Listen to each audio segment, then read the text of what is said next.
Sure, Baba. Yeah, Baba's here with his hands in his pocket and his pink coat and nodding his head and smiling and saying Baba loves you all. And I can also see a younger apparition of Baba behind him and just around him. Behind him and Around, just like. around. So Baba's asking what's on your mind today. I have thought that let's do some question answer today because now a lot of people are watching your talks in the video format in the Facebook.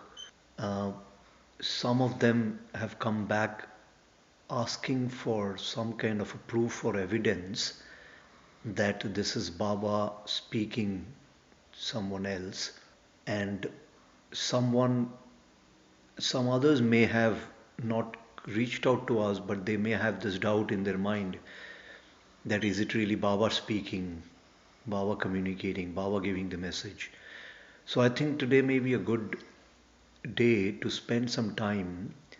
What will be your answer? What will be your answer for those questions who may half-heartedly trust and believe that it's you giving these messages, and some who may be trusting but yet not very sure whether it is your messages. So, how will you answer to those minds and to those questions? I was saying that's a good question. And of course, it all begins by saying, do you believe and do you have faith? You will start from there. Is it really required for you to have someone in physical form in front of you to do a chat? Or you have also moved on with technology, for example, to webinars and teleconferences and remote chats, but you still connect, isn't it? So the mind and thought has to become so potent that first it has to start with belief and faith. And there are millions of thoughts that cross everybody's mind, and that's correct, and why not? But what you hear, do you believe at an individual level? It starts from there. So instead of questioning who is the authority who is giving this talk, or from where this conversation is coming as a medium or whatever, it should be the other way around. And if someone has the access, or someone is like a medium, or someone gets a message, do you believe in that message? It starts from there. You can have conversations and chats to the moon and back, but it doesn't help. Today we listen to great leaders who are not probably in front of us, but we hear them, we listen to them, we hear their talks, we hear their writings, we hear their quotes from past, isn't it? And we reiterate a faith in it. Yes, this is profound. What someone has said makes sense, right? So the answer and the question rests with that individual person. If you believe that what you're hearing or what you're seeing doesn't make sense to you, you don't question the authority. You question your own self. And if you believe, if you feel that okay, this is not right, this is not correct, move on. If someone is putting those messages out for at the universal level for others to benefit, if you think it will benefit you, then you don't raise a question or doubt on it. But if it doesn't make sense to you, there should be no scope to criticize, because we should have the magnanimity in our heart to accept what we think you feel is correct and reject gracefully what you feel doesn't make sense to you. Is that correct? Does that answer the question? So basically, you're saying that it's up to the individual to have the faith and trust in the message rather than the messenger. Yes, because the messages are not at an individual level. Is someone going to get money? Is someone's education going to be completed? It's not at a personal level. These are universal chats, right? So you either believe in the message that has the talk that has happened, or you don't believe in the talk that has happened. It starts from there, and you cannot reach out. See, tomorrow you have 500 people. You can't reach out to 500 people sitting and giving an explanation, correct? Then the whole purpose of putting a message out at a universal level, if someone wants to benefit is completely lost. So is it really important that you should have someone physically present in front of you to chat? It's not required. If, we say, oh, telepathy, right? Or you say somebody, I was just thinking about you and you've called me. That thought is put out in the universe and that message gets relayed and you connect. It's the same concept. It all starts with faith. We believe in idol worship. Did anyone come and tell you that this idol really has God residing in it? You put your faith in that idol and you relate to it at a one-on-one level, isn't it? Or you may not do idol worship, but you may look up to an authority or someone who can be your guide or your mentor and you relate to that energy. Isn't that correct? So where is the scope of questioning?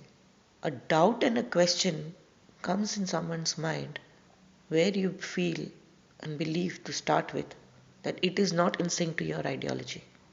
I think the point is different here. I don't think the content is being questioned. The question is it really coming from the medium or is it really coming from Baba through the medium? So, how do we answer that it is Baba who is giving us these messages? Well, you have put it out, right, that these are messages coming from Baba. Baba cannot appear. So what more proof can you give? Someone has that of getting a message being relayed. As I said, it is at an individual level to accept or reject. In what way can you actually give a proof? I really don't know. There never has been a process of giving a proof. When it's a medium having a conversation, the medium says that the medium does not remember anything after the conversation or the chat, right? And if so many conversations and chats have happened, I'm sure with us it's more than 60, 70 chats and more, right? Is it possible for the medium to remember? I don't think so. Is it possible? You tell me. No, it is not It is possible. you can answer that question Yeah, from a because bit of your own understanding. yeah, I know it's basically if you see it has got more than 100 such conversations, Right. but we have only put maybe a little bit very recently Yeah. with your permission. The medium will not even remember one from last week. So there's no way you can really at an individual level you've got to inculcate that faith in the chat or you reject it. It's as simple as that. We pray with faith, right? That something will turn around for us, which looks like a miracle. You don't see the spiritual authority who's doing it for you, right? Isn't it? If you've gone for an interview, for example, and you're so keen to get that job, and when you get that job, do you see that God figure No. who comes and tells you, hey, thumbs up, I did it for you? You don't, but you have that faith that that energy or that spiritual power that you believe in, or rest your faith in, right, with conviction, wholeheartedly, has worked out for you, isn't it? Correct. We take our parents in authority, isn't it? As a child, if a parent says something to you with authority, this is good for you or this is not so good for you, you accept it, right? Or you reject it, isn't it? Because you have your mind of your own, right? At a soul level, individual level, we have our own way of thinking, accepting, and moving on from there. So if you think that someone has said something, you make sense, right? If it doesn't, you move on. You cannot be sitting there to eternity and having a chat or a debate or an argument, isn't it? You form your own impressions. One of the suggestion came that should we be able to testify in front of some old Baba lovers who are still physically alive, who had met Baba during their lifetime. You don't question the authority because this starts with your own one-on-one, correct? And I will not give the permission for this at all. Just because some Baba lovers were there as Mandali in my time and you feel that they had the authority and others cannot have that gift to connect at a soul level, there is absolutely no need to put anyone to that test. No one has the authority to test anyone. And why? The question starts from why. You accept or you do not accept. As simple as that. If you don't accept,